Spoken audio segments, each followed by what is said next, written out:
Hey guys, how you guys doing? I'm live again. I just want to talk about religion again. I have before several times. I want to discuss what I feel now and latest thoughts on it. Um, I've had some clarity today. Um, I realize that there's few people. If the Bible is true, there's only one way of freedom, at least for me, and I think it might even be for others too, but at least for me. That is to realize that I not only accept that I'm going to hell, as far as uh, I choose it for myself, but I realize that it's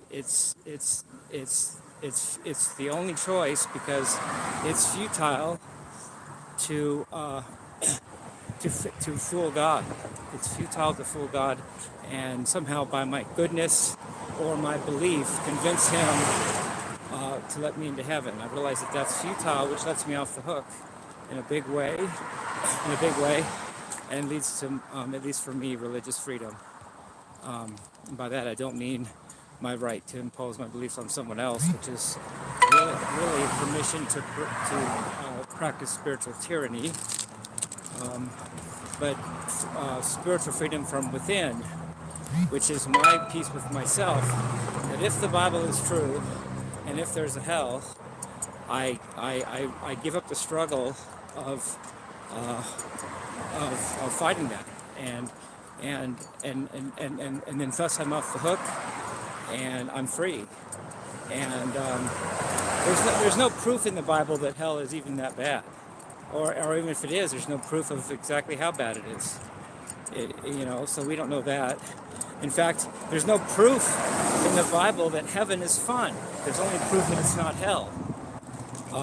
How do you know it's not boring in heaven? How do you know you're not allowed to do anything fun? How do you know you're not allowed, that all you're going to do is stand there and sing to God for eternity, which for me would be another kind of hell. It would be boring as hell.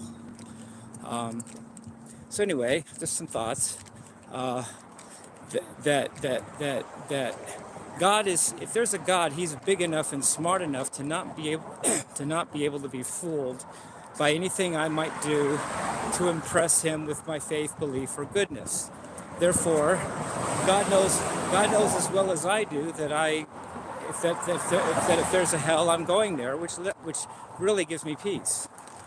The real tyranny that was used against me a little bit was the thought that somehow if I went to hell, it could have been avoidable by me. And that's a guilt trip that I'm not on anymore. The guilt trip of, I could have done this, I could have done that. No, I couldn't have. Because God knows me and is not fooled by anything that I might do to get into heaven, whether that be goodness, belief, or faith.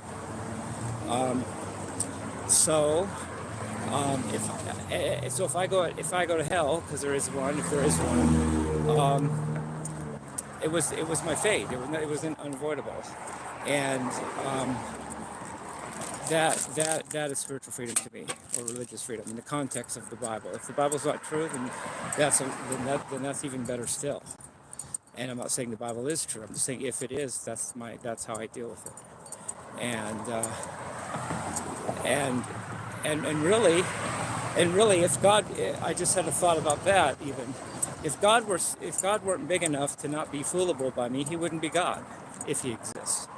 If God were so small, as many Christians seem to think He must be, that He could be fooled by my acts of goodness or sacrifices or thoughts of belief or faith or just some abstinence from this or that, He wouldn't be God. He'd just be another person that I'd rather be in the place of, not me.